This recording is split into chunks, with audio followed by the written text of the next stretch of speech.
안녕하세요. 오늘도 사은살롱을 찾아주셔서 감사합니다. 저는 의사 남편이 개업하기까지 10년이라는 긴 시간 동안 뒷바라지를 하다 이혼당한 30대 여성입니다. 저는 대학교 4학년 때 의대 졸업을 앞두고 있는 남편을 만나 연애를 하고 결혼했는데요. 4년 동안 연애를 했고 결혼 생활은 6년 정도 했어요. 무려 10년이에요. 10년이라는 시간 동안 저희는 한 번도 헤어지지 않고 함께했죠. 저는 이제껏 저와 남편이 끈끈한 사랑으로 맺어졌다고 생각했어요. 왜 힘든 시기를 같이 극복한 사이는 결코 헤어질 수 없다고 하잖아요. 저는 남편이 의대를 졸업하고 인턴 레지던트, 4년간의 펠로우, 그리고 개인병원 개업까지 그 힘든 시기를 전부 옆에서 지켜봤거든요. 솔직히 지켜본 수준이 아니라 헌신했어요. 정서적으로든 물질적으로든 경제적으로든 제가 헌신했다고 자부할 수 있어요. 그런데 정형외과 개업 날짜를 잡은 뒤에 남편은 저에게 이혼을 요구했어요. 제 가슴에 대못을 박는 심한 말을 하면서 이혼을 하자고 했죠. 그래서 그렇게 남편에게 헌신한 제가 어떻게 했냐고요? 처음에는 이해를 못하겠다며 화를 냈지만 결국엔 웃으면서 이혼 서류에 도장을 찍어줬어요. 그리고 저의 복수가 시작되었죠. 제 복수에 남편은 피눈물을 흘렸어요. 제 복수가 궁금하시죠? 지금 시작할게요. 저는 음악이 흐르는 집안의 외동딸로 태어났어요. 음악이 흐른다는 것은 말 그대로예요. 매 순간 저희 가족은 음악과 함께였거든요. 가장 오래된 기억을 떠올려 보자면 저희 가족이 차를 타고 어딘가를 가는데 스피커를 통해 부드러운 리듬의 대중가요가 흐르고 그 가요를 부모님이 앞좌석에서 흥얼거리는 장면이에요. 그 정도로 저희 가족은 음악과 항상 가까이 지냈어요. 하지만 그런 분위기가 만들어진 것이 저희 부모님이 음악을 배운 전문가이기 때문은 아니에요. 솔직히 저희 부모님은 전문적으로 그리고 공식적으로 음악을 배운 분들은 아니세요. 하지만 아버지는 하모니카, 통기타와 같이 여러 악기를 독학할 만큼 음악을 사랑하세요. 게다가 음악을 사랑하는 마음으로 음반회사를 다니기도 했고요. 그리고 저희 엄마도 음악을 사랑하는 마음은 아빠에게 지지 않아요. 엄마는 악기를 다루지 못하지만 어릴 때부터 음반 매장을 방앗간처럼 매일 드나들 정도로 음악을 사랑하는 분이세요. 특히 엄마는 음악을 편식하지 않죠. 클래식이든 대중가요든 락이든 팝이든 모든 장르를 좋아하는 음악소녀예요. 그런 두 분이 처음 만난 장소는 통기타 동아리예요. 아빠는 통기타를 좋아하는 사람들과 연주를 하고 싶다는 마음으로, 엄마는 한 번 더 악기에 도전하고 싶다는 마음으로 동아리에 가입해 만나게 되었죠. 아빠는 엄마의 둘도 없는 통기타 선생님이었어요. 물론 지금도 엄마는 통기타를 잘 치지 못하지만 그런데도 아빠 덕분에 그때 무척 재미있었다고 해요. 그래서 단숨에 사랑을 키웠고 결혼을 했고 어렵게 제가 태어났어요. 저는 부모님이 결혼을 하고 5년이 지나 태어났어요. 부모님이 결혼 직후부터 아이를 준비했는데 쉽사리 챙기지 않았어요. 몇 번의 유산을 경험하면서 포기할까 생각도 했어요. 부모님은 그때를 생각하면 정말 암울한 시기였다고 했어요. 사랑하는 사람이 생기면 보통 그 사람을 닮은 아이를 갖고 싶어 하니까요. 그리고 정말 다행스럽게도 행운처럼 제가 생겼어요. 부모님은 저를 무척 귀하게 키웠어요. 어렵게 온 아이인 만큼 모든 정성을 쏟았죠. 그러면서 부모님은 딱 한 가지를 바랐어요. 여보, 우리 아이가 음악을 우리처럼 사랑하면 얼마나 좋을까? 나도 그래요. 음악은 삶을 따뜻하고 풍요롭게 만드니까요. 그러니까 우리 아이한테 매일 좋은 음악을 들려주자. 아무래도 음악을 가까이 하면 친숙해지지 않겠어요? 그렇죠? 친숙하면 정이 드니까. 오늘은 이 음악 어때요? 그렇게 부모님은 저에게 매일 좋은 음악을 들려주려고 노력했어요. 그리고 저는 음악을 사랑하는 부모님 밑에서 자연스럽게 음악이 삶의 일부가 되었죠. 간단하게 노래를 부르는 것뿐 아니라 어디서든 음악을 찾았고 떠올렸어요. 음악과 함께 지난 일들을 기억하는 일도 부지기수였죠. 게다가 피아노는 저에게 아주 만만한 놀이였어요. 저희 집에는 늘 악기방이 있었어요. 한 3번 정도 이사를 했는데 옷방은 없어도 악기방은 늘 있었죠. 거기엔 아빠가 결혼을 하면서 가져온 몇 개의 악기들이 있었어요. 하모니카, 통기타 3개, 피아노, 그리고 텐테이블이 있었죠. 그 중에서 피아노는 어린 시절부터 아빠와 할 수 있는 쉬운 놀이였어요. 그냥 건반만 치면 되잖아요. 그렇게 저는 어릴 때부터 피아노를 접했고 나중엔 꿈이 생겼어요. 아빠, 피아노 치는 사람도 있어요? 그럼 있지. 그런 사람을 피아니스트라고 하는 거야. 피아니스트? 그럼 나 피아니스트가 될래요. 정말? 피아노가 좋아요. 건반을 누르면 예쁜 소리가 나잖아요. 아빠가 그때 제 머리를 쓰다듬고 꼭 안아주었던 기억이 아직도 선명해요. 저는 그렇게 피아니스트의 꿈을 키웠고 그 꿈을 누구보다 부모님이 좋아하셨고 지지해 주셨어요. 특히나 아빠는 다니던 음반회사가 망해 실직한 뒤에 가진 돈을 모두 털어 어릴 때부터 꿈꾸던 악기사를 차렸어요. 주로 피아노, 현악기를 취급하는 악기사였죠. 기존에 있는 악기사를 인수받은 거여서 리모델링을 할 게 없었어요. 그런데 아빠는 가게에 작은 방을 만들어 그곳에 피아노 하나를 두었죠. 설이나, 여기서 뭐든 연습해라. 여기는 아빠 가게니까 누구도 뭐라고 하지 않아. 그때 저는 어렸음에도 불구하고 아빠에게 얼마나 감동을 했는지 몰라요. 그래서 저는 매일 하교를 하면 아빠 가게로 가서 피아노 연습을 했어요. 그리고 그 기억은 피아노를 전공하면서 힘들었던 순간마다 힘이 되었어요. 물론 엄마도 저에게 많은 힘이 되었어요. 악기를 잘 다루지 못하는 엄마지만 엄마는 저 때문에 피아노에 대해 공부하고 그걸 저에게 알려주었죠. 그리고 늘 저의 연주를 피드백해 주셨어요. 때로는 너무 객관적이고 냉철한 피드백이어서 가슴이 아플 때도 있었지만 엄마의 그런 조언은 다 피가 되고 살이 되었어요. 그렇게 저는 순탄하게 학사를 졸업하고 유학을 가 타국에서 대학원을 졸업할 생각이었어요. 그래서 멋진 피아니스트가 될 생각이었죠. 하지만 그러지는 못했어요. 왜냐하면 제가 사랑에 빠졌거든요. 그래서 그 사람에게 올인 헌신하기로 마음먹었거든요. 그때는 대학교 4학년 1학기 정기 연주회였어요. 당시 저는 독주를 하기로 계획이 되어 있었죠. 거의 후반부였어요. 매번 그렇지만 저는 연주를 앞두고 긴장하고 조금 예민했죠. 드레스를 입고 화장을 하면서 계속 머릿속으로 피아노를 쳤어요. 그리고 제 순서가 되어 피아노 앞에 앉았죠.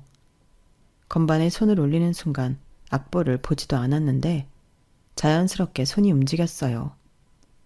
그날 연주는 제가 느끼기에도 정말 좋았어요. 리듬도 속도도 감정도 정말 완벽했어요. 흠잡을 게 없었죠. 그렇게 저는 만족스러운 기분으로 연주를 마치고 뒤풀이를 하러 갔어요. 모두 제 연주에 대해 칭찬을 하고 있었어요. 설이나, 오늘 연주 너무 좋았다. 특히 난 그때 감정선이 너무 좋았던 것 같아. 역시 수석은 다르다. 교수님이 예뻐하는 데는 이유가 있다니까. 야, 그래도 공부까지 잘하는 건 아니지. 너 이대로 임용 볼 거야? 아니면 대학원? 글쎄요, 아직 더 공부하고 싶긴 한데 아직은 잘 모르겠어요. 학과 사람들이 저에게는 뭐가 어울리는지 서로 이야기를 하기 시작했어요. 저는 어색하게 웃으며 한가운데 앉아 있었죠. 그때 저와 친한 선배가 뒤풀이 장소로 들어왔어요. 어떤 처음 보는 사람과 함께요. 선배 왔어요? 왜 이렇게 늦었어요? 벌써 다들 한잔했는데. 그런데 누구세요? 아, 오늘 공연 본 친구. 고등학교 친구야. 우리 학교 다녀. 옆에 의대 졸업반. 와, 선배가 의대 사람도 다 알아요? 고등학교 친구라니까. 선배, 이 친구 잠깐만 여기 앉았다 가도 되죠? 잠깐? 아주 오래 계셔도 됩니다. 술이랑 다 편하게 드세요. 선배를 따라온 친구는 얌전하게 자리에 앉아 물만 마셨어요. 별다른 말도 안 했고 계속 고개를 끄덕이기만 했죠.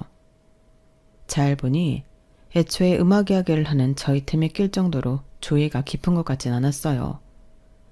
그리고 저는 잠깐 무리해서 빠져나와 화장실에 갔는데요.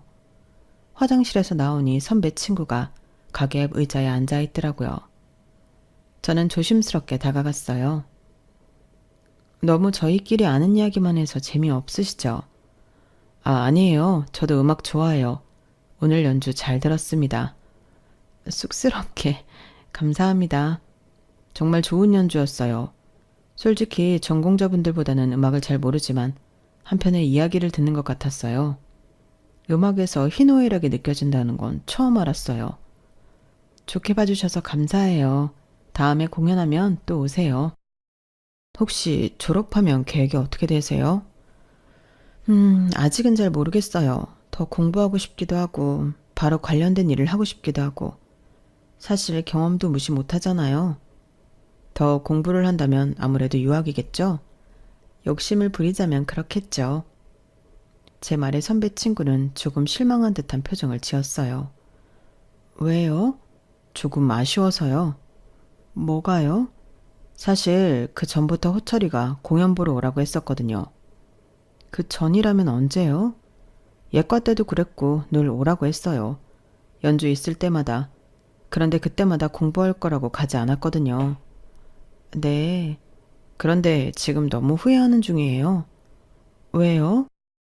더 일찍 만났으면 좋았을 것 같지 않아요? 네? 누구를요? 우리요, 우리. 조금 더 일찍 만나서 알아갔으면 더 좋았을 것 같아요. 네? 왜요? 뭐, 저 같은 사람이 많았을지도 모르지만 연주하시는 모습 보고 첫눈에 반했어요. 더 알아가고 싶어요. 그런데 올해밖에 시간이 없네요. 제가 너무 늦게 보러 온 탓이죠. 저는 술도 마시지 않은 남자가 주정을 부리는 모습이 귀여웠어요. 그래서 잠시만 기다려보라고 말하고 가게로 들어갔죠. 가방을 챙겨서 나왔어요. 가방을 챙겨온 모습에 선배 친구가 동그랗게 눈을 뜨고 저를 보더라고요. 뭐예요? 시간이 있는지 없는지 고민할 게 아니라 일단 우리가 잘 맞는지 아닌지를 생각해야 하지 않겠어요? 제가 웃으며 서둘러 가자고 말했어요. 지금 이러고 있으면 공연 시간 늦어요. 공연이요? 오늘 제가 좋아하는 인디밴드 공연이거든요. 같이 갈 사람 없어서 안 가려고 했는데 잘 됐네요. 그런 음악도 들어요? 저희 엄마 닮아서요. 음악엔 편견 없거든요. 그런데 신기한 게 뭔지 알아요? 뭔데요? 음악에 편견이 없으니 사람한테도 편견이 없어요.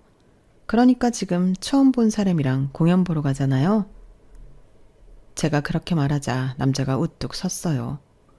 그리고 진지한 얼굴로 말했어요. 편견이 있어도 저는 좋은 사람으로 보이고 싶어요. 아니, 편견이 있는 사람한테도 저는 좋은 사람이에요. 그 말에 저는 웃음을 참지 못했어요. 그리고 공연이 끝나고 저희는 자연스럽게 연인이 되었어요. 저희는 의대와 음대 사이에서 꽤나 유명한 캠퍼스 커플로 불렸어요. 교수님들도 아는 분들은 다 아셨죠. 왜냐하면 저는 수석이었고 남편도 꽤 공부를 잘한다고 알려진 학생이었으니까요. 저희는 연애를 하면서도 기존 성적을 유지하며 학생들에게 본보기가 되는 커플로 졸업했어요. 그리고 저는 사랑 때문에 유학도 임용고시도 포기하고 잘 아는 선배의 피아노 학원에 교사로 일했어요. 그리고 2년 정도 돈을 모아 대출까지 껴서 학원을 차렸어요. 학원은 잘 됐어요. 물론 처음부터 잘 되진 않았고 1년 정도 꾸준히 홍보하고 나니 나중엔 입소문을 타서 수강생이 넘쳤어요. 다른 교사를 뽑아야 할 수준이었죠. 하지만 저는 일단 돈을 더 모으고 싶어서 혼자 해결하고 있었어요. 몸은 지치고 힘들었지만 계좌에 들어오는 돈이 저를 힘나게 했어요. 그리고 쌓이는 돈을 보니 저는 결혼이 하고 싶어졌어요. 뭐? 결혼이 하고 싶다고? 이게 왜 갑자기 뜬구름 잡는 소리야? 우리 아직 28이야. 그리고 니네 오빠 아직 레지던트 2년 차잖아. 게다가 펠로우도 경험해보고 개헌한다며? 그런데 결혼을 하겠다고 할까? 그래, 우리 결혼하기엔 아직 너무 어려. 너도 학원 차린 지 1년밖에 안 됐잖아. 결혼하려면 한두 푼 드는 게 아니라던데? 그래, 앞으로 개헌도 할 생각이면 지금부터 차근차근 모으고 있을 텐데. 내가 생각하기엔 네가 결혼 이야기 꺼내면 부담스러워할 것 같은데? 내가 모은 돈 있잖아. 그거 가지고 하면 되지. 나도 오빠한테 부담 주면서 결혼할 생각은 없어.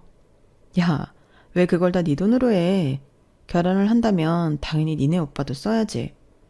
결혼하는데 드는 비용이 한두 푼이 아니라니까. 몇 천씩 깨진다고. 그리고 둘이 같이 하는 결혼이잖아. 너만 하는 결혼이 아니라. 그런데 왜 네 돈만 쓸 생각을 해? 그래도 난 이미 내 학원 있잖아. 이제 크게 들어갈 데도 없고. 네 말대로 오빠 개원하기까지 시간이 좀 걸릴 텐데 그때까지 어떻게 기다려. 나 이번 주에 오빠 하루도 못 봤어. 한 번도 못 봤다고. 그래도 결혼하면 집에 들어올 때라도 볼 것 아니야. 옆에서 직접 도와줄 수도 있고. 다들 이런 마음으로 결혼하는 거 아니겠어? 너 언제부터 그렇게 헌신적이었니? 전에 연애할 땐 안 그랬잖아. 군대 기다리는 것도 답답하고 해바라기 될 것 같아서 헤어졌잖아. 그랬더니 가 갑자기 왜 그래? 맞아, 너 엄청 변했어. 대학 다닐 때부터 지금까지 도시락이며 간식이며 싸들고 찾아가질 않나. 그것도 고작 한두 시간 보러 말이야. 너는 필기 공부할 것도 없는데 옆에서 책 읽는다고 도서관 따라다니고. 그 시간에 실기 준비해도 모자랄 판에. 야, 그것만 그래? 기숙사 안 들어오고 맨날 쟤네 오빠 사는 고시원 들어가서 쪽잠 자는 거 깨워주고, 집에 있는 반찬 덜어다가 가져다 주고, 부모님 챙겨 먹는 영양제며 홍삼도 갖다 바치고.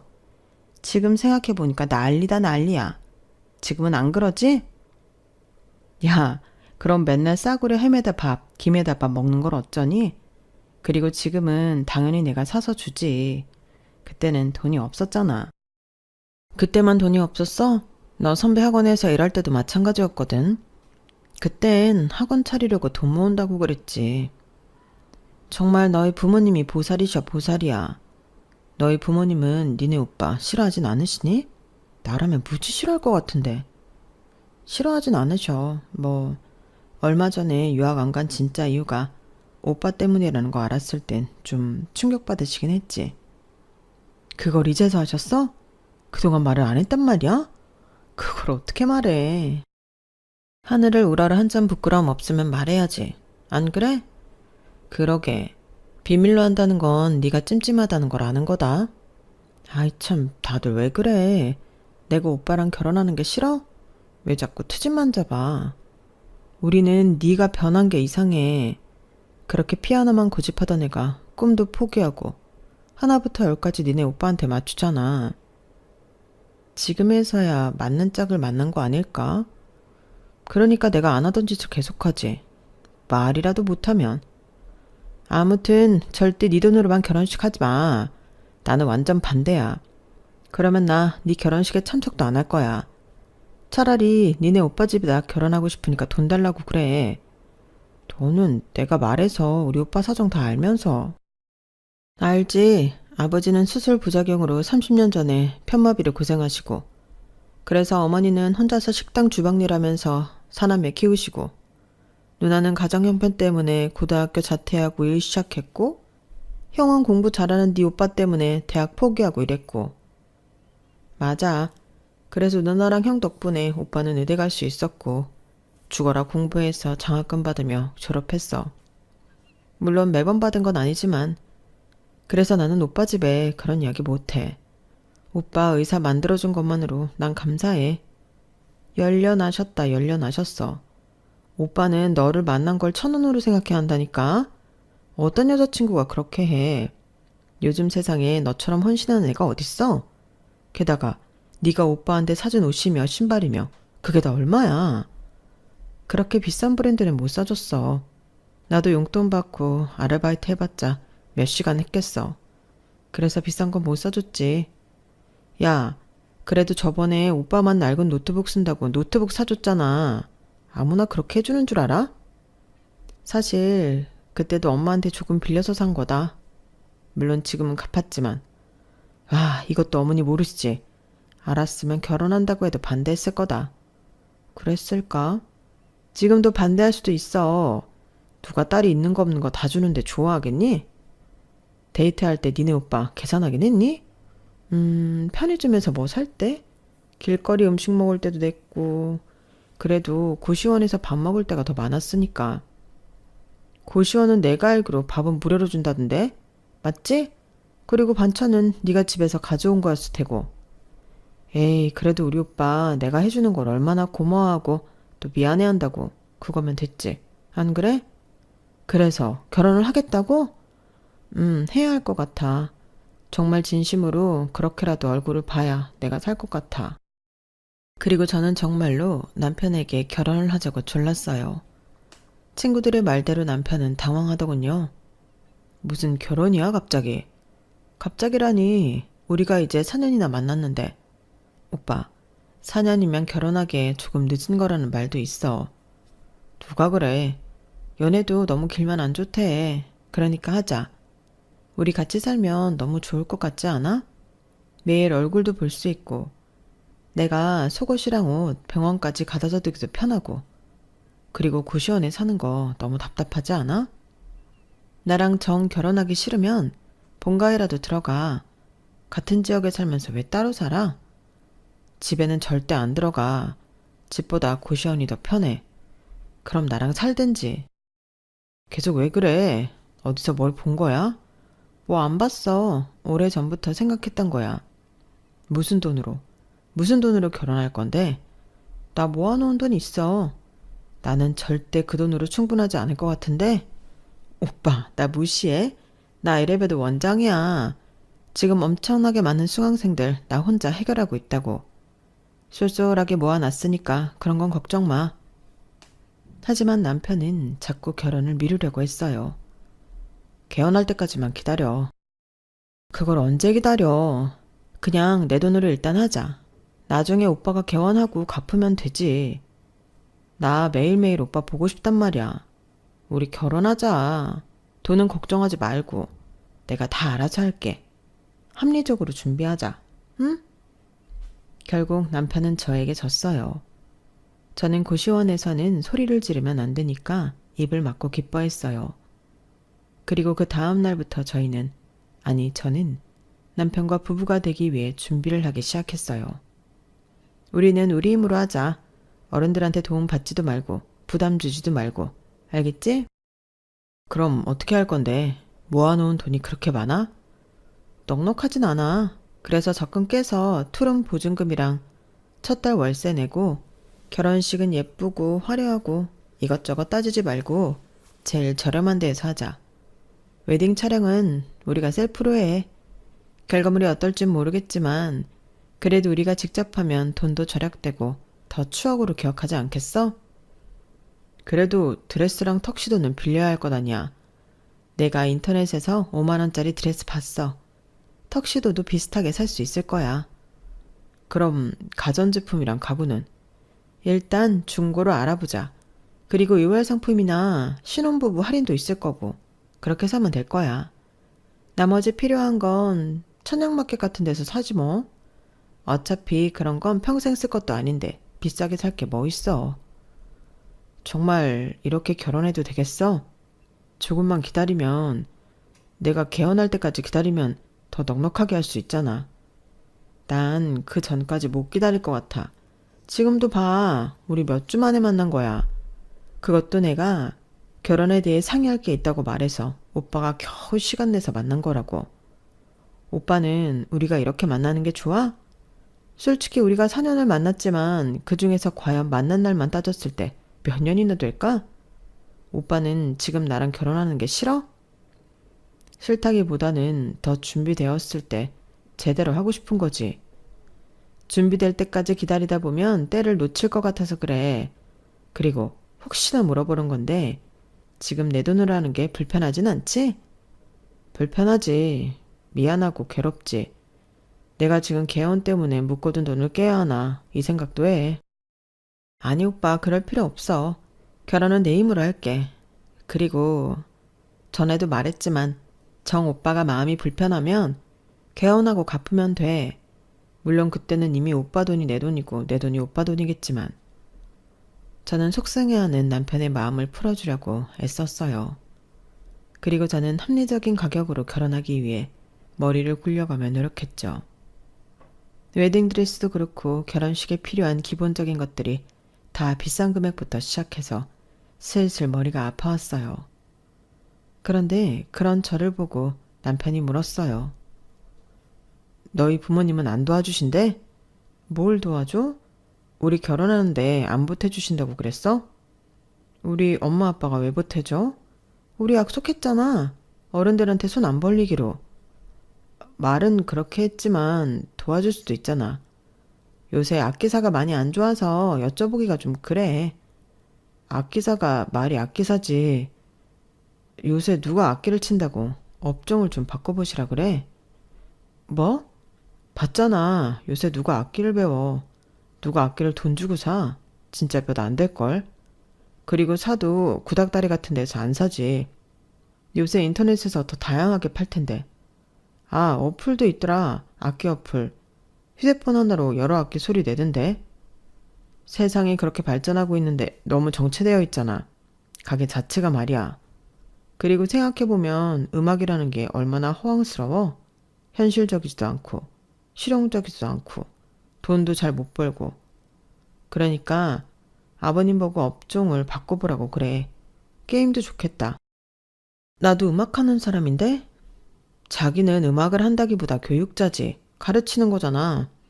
뭐 음악은 음악이니까 허황스러운 건 마찬가지일 수도 있겠다. 언제는 내가 피아노 치는 모습을 보고 첫눈에 반했다며. 내가 그랬나?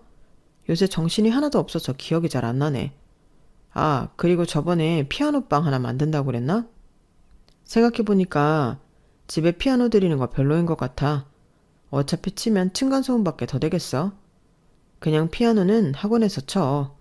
그리고 웬만하면 조용히 있고. 조용히 있으라니? 사실 이제서 솔직히 말하는 건데 너 밥 먹을 때나 어디서 음악 트는 거 좀 시끄럽고 신경 쓰여. 마음이 편하지 않아. 아무래도 편히 쉬려면 소음이 없는 게 낫잖아. 가뜩이나 병원에서 소음 많이 드는데 집에서라도 편하게 있어야지. 이제 앞으로 우리 같이 살 거니까 미리 이야기하는 게 나을 것 같아서. 저는 남편의 말에 괜히 서운하고 찜찜했지만 병원에서 고되게 일하는 남편을 배려하기 위해 집에 음악과 관련된 어떤 물품도 두지 않았어요. 남편을 위해 저는 저의 즐거움도 포기한 거예요. 하지만 제가 원하는 대로 남편과 한 공간에서 같이 지내니 너무 좋았어요. 남편이 퇴근을 하면 집에 돌아온다는 사실이 얼마나 기쁜지 저는 매일매일이 행복했어요. 그런데 시댁 식구들과는 잘 맞지 않았어요. 결혼 생활 6년 동안 저는 시댁에서 초대하지 않은 손님이었어요. 특히 남편의 누나인 형님과 남편의 형인 아주버님이 저를 무척 탐탁치 않게 생각했어요. 매번 시댁에 가면 형님과 아주버님은 번갈아 가며 남편에게 병원을 차려주라고 말했어요. 아니, 지금 학원 엄청 잘 된다며. 그리고 학원만 하는 게 아니라 작곡도 하고 유튜브에 영상도 올리더만. 그럼 얼마나 버는 거야? 그런데도 우리 동생 개헌을 못 시켜줘? 너 그 돈 허튼 데 쓰니? 주식이나 도박하는 거 아니야? 형님 아니에요. 학원도 유지하는 데 드는 비용이 있어서 그렇게 많이 벌지 못해요. 둘이 먹고 사는데 부족한 점 없이 버는 거죠. 그리고 작곡도 빵 떠야 돈을 많이 벌지. 아니면 저작권료도 얼마 안 나와요. 유튜브 영상도 마찬가지고요. 유튜브 실버 버튼은 받았다면서요. 이제 곧 골드 버튼 아닌가? 그런데 얼마 못 받는다고? 에이, 거짓말. 그냥 우리 동생 개헌해주기 싫구나? 그게 왜 싫어? 우리 동생이 개헌하면 네가 제일 좋은 거 아니야? 저 싫다고 안 했어요. 저도 여유가 있으면 개헌해주고도 남았죠. 2호점도 내줬죠. 정말 제가 여유가 없어서 그래요. 니네 집에 땅 있다며 우리가 모르는 줄 알아? 그 땅 팔아서 개헌해주면 되지. 그 땅도 영양가가 없는 땅이라 팔아도 얼마 안 나와요. 다들 처가에서 개헌해준다는데 우리 동생은 처가를 참 잘못 만났네. 우리가 제 의대 보낸다고 얼마나 있었는지 재수씨도 들어서 잘 알죠? 나중에 크게 갚아요. 우리 덕분에 재수가 의사 남편 얻은 거니까 크게 갚아야 돼요. 알죠? 그래, 우리가 피땀 흘려서 번 돈으로 의대 갔으니 배로 갚아야지. 그러니까 빨리 개원시켜.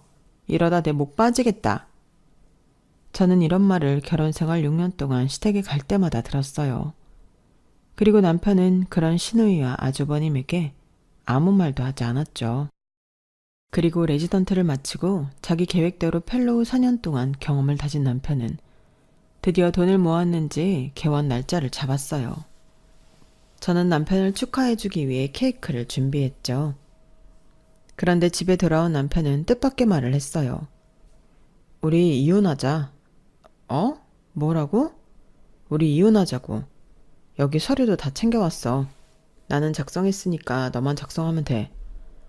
아니 오빠, 그게 갑자기 무슨 말이야? 갑자기는 아니고 오랫동안 생각했어. 우리 별로 영양가가 없는 사이인 것 같아. 영양가가 없다니 대체 무슨 소리라는 거야? 남편은 저를 빤히 쳐다봤어요. 그러더니 저를 비웃었죠. 지금 밤이야. 술 안 피우지 말고 저거 다 치워. 그리고 나머지 부분 작성해. 지금 바로. 오빠, 시끄러워. 내가 조용히 하라고 했잖아.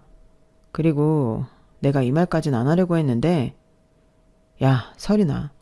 처가에 돈이 있어야 의사 사모님 되는 거야. 처가에 뭐? 처가에 돈이 있어야 의사 사모님도 할 수 있는 거라고. 내 말 못 알아들어? 아니, 전혀 못 알아듣겠는데? 넌 무식한 것도 아닌데 왜 이 말을 못 알아듣니? 내 주변에 결혼한 선배 중에 개원할 때 처가에서 도움 안 준 사람 한 명도 없어. 니네 집처럼 주머니 닫고 모르쇠한 사람 아무도 없다고. 그래서 내가 인턴 때부터 모아온 돈으로 겨우 개원하는 내가 얼마나 부끄러웠겠니? 부끄러웠다고? 그래, 부끄러웠어. 선배들이 나보고 처가에서 뭐 해줬냐고, 얼마나 보태줬냐고 묻는데 내가 진짜 할 말이 없더라. 어떤 선배는 그 말까지 했어. 나보고 순진하대. 순진하게 아무것도 없는 여자랑 결혼했다고. 진짜 내가 부끄럽더라. 어떻게 나한테 그런 말을 해? 난 분명 기회도 줬어. 장인어른한테 땅 팔 생각 없냐고. 땅 팔아서 나한테 투자할 생각 없냐고 물어봤어. 그런데 투자할 가치도 없는 그 쓰레기 같은 땅 죽어도 안 팔려고 하더라. 가게라도 내놓으라고 하니까 그건 자기 꿈이자 신념이래. 꿈? 신념? 그런 실용적이지도 않고 진취적이지도 않은 꿈이랑 신념은 갖다 버리라고 해. 그런 쓸데없는 고집을 부리니까 니네 집이 아직도 가난한 거야. 우리 집 가난하지 않아. 아니, 너희 집 가난해. 가난하기로 작정한 사람들처럼 이상이면 낭만에 목매달고. 지금 말 다 했어? 내가 우리 가족이 오빠를 위해서 어떻게 했는데 그런 말을 해? 대학 시절부터 우리가 살기 전까지 오빠 혼자 고시원에 살 때 반찬이며 필요한 거 우리 부모님이 다 해주고 밥 먹으러 와라 같이 먹자 매번 물어봤어. 그리고 내가 사준 옷, 신발, 가방 온전히 내가 사준 적도 있지만 어릴 땐 부모님이 준 용돈이나 돈 더 달라고 해서 사준 적도 많아. 그 옷들, 신발, 가방 때문에 너 솔직히 덜 쪽팔렸잖아. 그거 고마워했잖아. 뭐? 덜 쪽팔려 해? 그럼 내가 전에는 내 옷 입고 쪽팔려 했단 소리야? 그럼 아니야? 내가 다 봤어. 내가 다 느꼈다고. 네가 내가 사준 것들 입고 신고 하면서 당당해하는 거 내가 다 느꼈어. 눈빛부터 달라졌고 걸음걸이도 달라졌는데 이제 와서 딴소리야? 아주 소설을 써라. 육감이 대단하신가 봐. 그리고 우리가 신혼생활 시작했단 그 집 보증금 다 내가 한 거 아니야. 일부는 우리 부모님이 도와주셨어. 월세 내준 적도 있어. 그런데 우리 집이 가난해? 우리 집이 너한테 해준 게 없어? 나랑 지금 장난하니? 내가 너 때문에 유학도 포기했는데. 그러자 남편이 다시 저를 비웃었어요. 고작 그런 거 가지고 그거 다 해서 얼마나 한다고. 내가 개원하면 그런 것쯤은 얼마든지 살 수 있어. 몇 배는 더 살 수 있다고. 그리고 네가 나 때문에 유학을 포기해? 누가 그러랬어? 내가 유학 포기해달랬어? 했잖아. 네가 나 처음 만났을 때 유학 가지 않았으면 좋겠다고 말했잖아. 그것도 잊었어? 아, 시끄러워. 더 이야기할 것도 없어. 그냥 이혼해. 저 정신없는 케이크 좀 치우고 빨리 여기에 도장 찍어. 저는 그런 남편을 빤히 보다가 이내 안방에서 제 도장을 찾아왔어요. 그리고 웃으며 도장을 찍어줬어요. 그리고 한 달 뒤에 저는 남편의 눈에서 피눈물이 나게 해줬어요. 이혼이 성립된 지 한 달 뒤 저는 한 건물로 들어갔어요. 익숙하게 2층에 올라가 개원 준비가 한창인 병원 문을 열었죠. 죄송합니다. 아직 준비 중이라서. 전 남편이 말을 다 잊지도 못하고 저를 멍하게 쳐다봤어요. 저는 싱긋 웃으며 화분을 건넸죠. 저주를 의미하는 검은 튤립이었어요. 여긴 어떻게 알고 온 거야? 전 남편이 상황 파악도 못하고 저에게 따지듯 묻더군요. 저는 병원을 둘러보며 천연덕스럽게 말했어요. 리모델링도 다 했고 직원도 다 뽑았겠네? 내일 개원이니까. 그치? 그걸 말이라고 해? 내가 철저한 사람인 거 알잖아. 이미 2주 전에 개원 준비 끝났어. 지금은 청소하러 온 거고. 첫 병원이라 그런지 애착이 강하네. 다행이다. 그래야 내가 속이 시원하지. 무슨 말을 하려는 거야? 말을 하려면 똑바로 해. 빙빙 돌리지 말고. 똑바로 말해도 되려나? 충격받아서 쓰러질까봐 겁나네. 내가 왜 쓰러져? 개원이 코앞인데. 오빠는 없이 살아서 그런지 참 돈에 약해. 말도 안 되는 보증금의 월세인데 그걸 속더라? 뭐라고? 그리고 아무리 그래도 장인어른 조남도 몰라? 버젓이 우리 아빠 이름이 계약서에 적혀있는데 그걸 의심도 안 했다며. 아니면 이혼했다고 필요없는 정보는 지운 거야? 실용적으로? 비꼬지 말고 똑바로 얘기해. 여기 우리 아빠 건물이야. 그리고 증여받아서 이제 곧 내 건물이고. 뭐? 어때? 전부인 건물에서 장사하는 소감이. 나는 엄청 설레는데. 거짓말 마. 너희 아빠가 건물이 어딨어? 내가 지난번에 나한테 그랬지. 네가 개헌하기 전에 우리 아빠한테 가진 땅 팔아서 투자하라고 했다고. 그런데 그때는 이미 그 땅이 없었어. 오빠는 가끔 보면 참 멍청한 것 같아. 나한테 저기 새 아파트 들어서는 것 같다고 말도 했으면서 그 땅이 그 땅인 줄도 모르고. 어떻게 장인어른 가진 땅이 어디에 있는 줄도 모르면서 그 땅을 파내마내 할 수가 있지? 그 땅이 이번에 새 아파트 들어선 그 땅이라고? 맞아. 그것도 3년 전에 이미 팔렸어. 보상도 두둑히 받았지. 들으면 놀랄걸? 그 엄청난 돈으로 이 건물도 사고 다른 건물도 사고. 그래도 돈이 남더라. 거짓말하지 마. 집도 그대로고 차도 바꾸지 않고 행색도 그대로인데 나보고 그걸 믿으라고? 믿기 싫으면 믿지 않아도 돼. 하지만 이 건물이 우리 아빠 소유인 건 사실이야. 당장이라도 계약서 확인해보지 그래. 우리 아빠 이름이 적혀있을 텐데. 전 남편은 원장실로 들어가더니 서랍을 살폈어요. 그리고 소리를 질렀죠. 제가 원장실로 들어갔어요. 그리고 검은 튤립을 원장실 책상에 두었죠. 전 남편이 저를 노려봤어요. 그래도 위치는 전에 건물이 더 낫지. 오빠 원래 여기서 개헌할 생각 없었잖아. 누가 돈 더 주고 계약했다 그랬나? 네가 그걸 어떻게 알아? 그런데 정말 위치는 좋더라. 아파트 한가운데에 있고 밑에 약국도 있고 병원 자리로는 제격이더라고. 네가 그걸 어떻게 하냐고. 그 자리에 피아노 학원 들어선다는 말 못 들었어? 너 진짜 나랑 장난해? 덕분에 좋은 자리 얻었어. 오빠가 이번에는 정말 신중하게 고른 것 같더라. 벌써 수강한다는 사람들 전화와. 누구야? 누구랑 짠 건데? 저건 늘 가까이에 있잖아. 나도 그랬듯이. 뭐? 내 선배 호철 오빠. 그 오빠가 부동산에 관심이 많았던 게 왜 그때 생각나는지. 요새 선배 자주 만나지 않았어? 부동산에 대해 오빠가 자문도 구했잖아. 너 정말 이렇게 치사하게 나올 거야? 먼저 치사하게 나온 건 오빠잖아. 괴업한다고 오빠한테 그렇게 헌신한 나한테 이혼 요구를 하지 않나. 안 그래?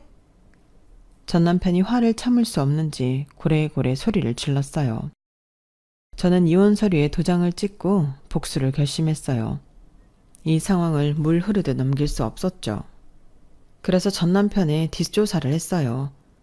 제가 전 남편과 연애를 하고 결혼도 하면서 전 남편의 지인을 아주 잘 알거든요. 그래서 어디에 개헌을 하려고 준비 중인지 알아봤죠. 그리고 아까 말했던 것처럼 선배를 써먹었어요. 미끼는 이미 던져져 있었죠. 이미 전 남편이 선배에게 부동산에 대해 자문을 구했더라고요. 그래서 저는 전 남편이 계약한 건물을 알게 되었고 돈을 더 주고 계약을 가로챘어요. 그리고 피아노 학원 2호점을 낸 뒤에 선배에게 저희 아빠 건물에 대한 정보를 전 남편에게 던져보라고 했죠. 그러자 개원이 급한 전 남편이 덜컥 물었어요. 정말 말도 안 되는 보증금과 월세였거든요. 그래서 믿지 않을 거라고 선배가 말했는데 우습게도 계약을 하러 왔더군요. 계약은 저희 아빠가 직접 나가지 않았어요. 바쁘다는 이유로 아빠 없이 계약을 진행했어요. 그래도 저희 아빠 조남 석자가 있는데 들킬 줄 알았거든요. 그런데 전 남편은 자기 장인어른 조남도 몰랐나 봐요. 씁쓸하게도 말이에요. 이제 여기가 내 건물이 되면 어떻게 할지 각오해. 인터넷에 나온 건물주 갑질이랑 갑질은 다 할 거니까. 그런데도 한번 버티나 보자고? 그럼 내가 나가면 되지. 안 그래? 어딜 가려고? 어떻게 가려고? 왜 못 가? 그냥 빼면 되지. 계약서 꼼꼼하게 안 읽었구나? 우리가 월세가 저렴한 데엔 이유가 있어. 위약금 못 봤어? 제가 그렇게 말하자 전 남편 얼굴이 새하얗게 질렸어요. 저희가 정말 말도 안 되는 위약금을 제시했거든요. 그리고 계약 기간은 10년이었죠. 저는 절망한 전 남편 앞에서 웃음을 참으며 말했어요. 일단 다음 달부터 임대료는 인상될 거야. 그렇게 많이는 안 올려. 그간 종이 있으니까. 하지만 내가 생각한 만큼 올리긴 할 거야. 천천히. 계약 기간 안에. 그리고 아무래도 병원이니까 주차장 사용이 잦을 것 같은데 다른 임차인들보다 배로 사용료 내줬으면 쉽네? 너 꼭 이래야겠어? 이래야 내 속이 시원하겠어. 그리고 지금 오빠가 사는 원룸 있지? 거기도 내 건물이거든? 그러니까 방 좀 빼줬으면 좋겠네? 그게 어떻게 네 건물이야? 아주 세상 모든 건물이 네 거라고 하지? 정말 못 믿네? 제가 해당 건물의 등기부등본을 보여줬어요. 그걸 본 남편의 얼굴이 또 하얗게 질렸어요. 언제부터 네 건물이었는데? 오빠가 살기 전부터. 오빠 버름 전에 들어왔지. 내가 이혼하고 직후에 샀어. 네가 무슨 돈으로? 사실 나 돈 많아. 학원도 잘 되고 있고 내가 작곡한 음악 올리는 유튜브도 골드 버튼 받았어. 그리고 오빠가 프로필에 등록한 음악 그 발라드 내가 작곡한 거야. 몇 주째 1이라 쏠쏠하게 받아. 정말이야? 몰랐지. 이제껏 네가 당연하게 쓴 돈이 어떤 돈인지. 그럼 개업은 왜 안 해줬는데? 그건 네 탓이야. 왜? 네가 날 시댁에서 구해주지 않았으니까. 솔직히 구해줬으면 이제껏 그랬듯 개헌해줬을 거야. 그리고 내가 할 말이 있는데 우리 위자료 소송 다시 하자. 오빠가 분명 그랬잖아. 개헌하면 갚는다고. 그 말이 이제 생각났어? 그렇게 말한 뒤에 저는 병원을 떠났고 멀리서 전 남편의 절규가 들렸어요. 며칠 뒤 남편은 개헌을 미루고 계약을 해지하려고 했었지만 위약금 문제 때문에 결국 제 건물에서 개헌을 했어요. 그리고 저의 갑질에 괴로워하고 있어요. 그래서 원룸에선 생각보다 빨리 나갔고 그렇게 싫다던 시댁으로 들어간 모양이에요. 그리고 위자료 소송은 다시 진행되었고 제가 승소했어요. 저는 이제껏 호구처럼 퍼준 걸 조금이라도 보상받은 기분이었어요. 여기까지가 제 사연입니다. 여러분들은 사랑에 눈이 돌아서 인사불성이 된 적이 있으신가요? 만약 있으시다면 과거의 자신에게 무슨 말을 전하고 싶으신가요? 저는 다 뱉어보라고 다 해보라고 하지만 절대적인 선은 지키라고 하고 싶네요. 여러분, 오늘도 좋은 하루 되세요. 여러분, 사연 댓글에 응원과 현명한 조언 부탁드려요. 좋아요와 구독은 저에게 큰 힘이 됩니다. 오늘도 좋은 일 가득하세요.